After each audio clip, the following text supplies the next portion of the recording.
जिस प्रकार शांत जल में ही प्रतिबिंब स्पष्ट दिखाई देता है, उसी प्रकार शांत मन में ही सही निर्णय लेने की क्षमता होती है। क्रोध में उबलता हुआ व्यक्ति न तो सत्य देख पाता है, न ही सही दिशा में सोच पाता है। यह ठीक उसी प्रकार है जैसे उबलते जल में कुछ भी स्पष्ट नहीं दिखता। इस कथा के माध्यम से हम समझेंगे कि क्रोध न केवल हमें अंधा कर देता है, बल्कि हमें स्वयं को और दूसरों को भी हानि पहुंचाने पर मजबूर कर देता है।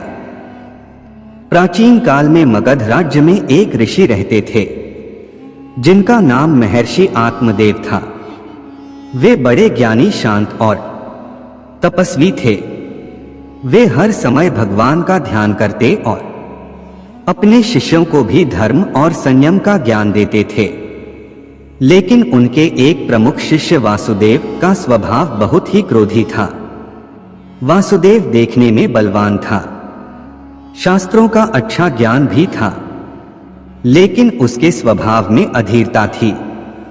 छोटी छोटी बातों पर क्रोधित हो जाता और अपने क्रोध में कई बार अनुचित कार्य कर बैठता।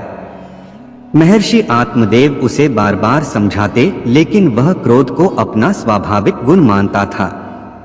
एक दिन मगध के राजा ने महर्षि आत्मदेव को अपने राजमहल में आमंत्रित किया।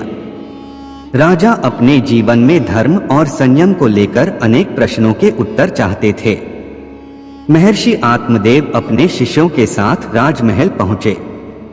राजमहल में प्रवेश करते ही एक दरबान ने वासुदेव को रोका और कहा, गुरुजी को अंदर जाने दो, लेकिन शिष्यों को कुछ समय बाहर रुकना होगा। वासुदेव को यह अपमान सहन नहीं हुआ। उसका चेहरा गुस्से से लाल हो गया। उसने दरबान को धक्का देकर दरवाजे से हटाने की कोशिश की। दरबान को भी क्रोध आ गया और दोनों में तीखी बहस होने लगी। महर्षि आत्मदेव ने यह सब देखा और शांत स्वर में कहा, वासुदेव शांत हो जाओ, यह उचित नहीं है। लेकिन वासुदेव पर क्रोध हावी था।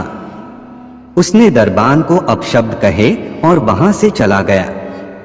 राजा ने यह सब देखा लेकिन कुछ नहीं कहा।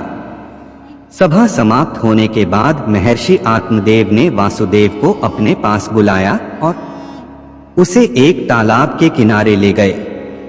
उन्होंने कहा, वासुदेव, इस तालाब के जल में झांक कर देखो, तुम्हें क्या दिखता है। वासुदेव ने जल में देखा, लेकिन पानी की सतह में लहरें थीं। उसने कहा, गुरुदेव, मुझे कुछ भी स्पष्ट नहीं दिख रहा है, पानी हिल रहा है। महर्षि आत्मदेव ने मुस्कुराकर कहा, थोड़ा धैर्य रखो, पानी को स्थिर होने दो। कुछ समय बाद जल शांत हो गया और वासुदेव ने अपने चेहरे का स्पष्ट प्रतिबिंब देखा। महर्षि आत्मदेव बोले, यह तुम्हारे मन की दशा है। जब मन क्रोध में उबलता है तो तुम्हें कुछ भी स्पष्ट दिखाई नहीं देता। तुम सही और गलत का भेद नहीं कर सकते। लेकिन जब मन शांत होता है तो तुम्हें सब कुछ सही रूप में दिखने लगता है। वासुदेव को अपनी गलती का एहसास हुआ। उसने महर्षि आत्मदेव के चरणों में गिरकर क्षमा मांगी और प्रण लिया कि वह क्रोध पर विजय प्राप्त करेगा। इस कथा से हमें यह शिक्षा मिलती है कि क्रोध एक उबलते जल के समान होता है। जब हम क्रोध में होते हैं तो हमें सत्य का बोध नहीं होता।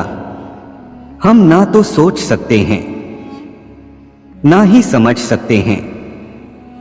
क्रोध में लिए गए निर्णय हमेशा नुकसान पहुंचाते हैं।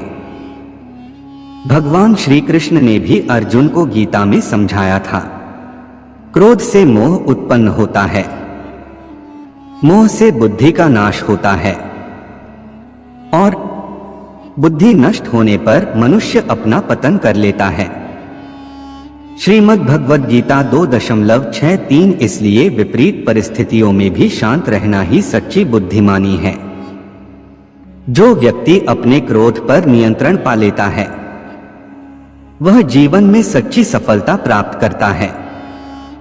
कथा के अंत में यह कहना उचित होगा कि क्रोध को नियंत्रित करना ही वास्तविक आत्मविजय है। जब भी हमें क्रोध आए, हमें कुछ क्षण रुककर सोचना चाहिए, क्या यह क्रोध मेरे लिए लाभदायक है? यदि हम क्रोध पर नियंत्रण पा लेंगे तो जीवन में हर समस्या को धैर्यपूर्वक हल कर पाएंगे। तो आइए इस कथा से सीख लें और अपने मन को शांत रखने का अभ्यास करें, ताकि हमारे जीवन का प्रतिबिंब सदैव स्वच्छ और स्पष्ट बना रहे। पूरा वीडियो देखने के लिए दिल की गहराई से शुक्रिया, धन्यवाद।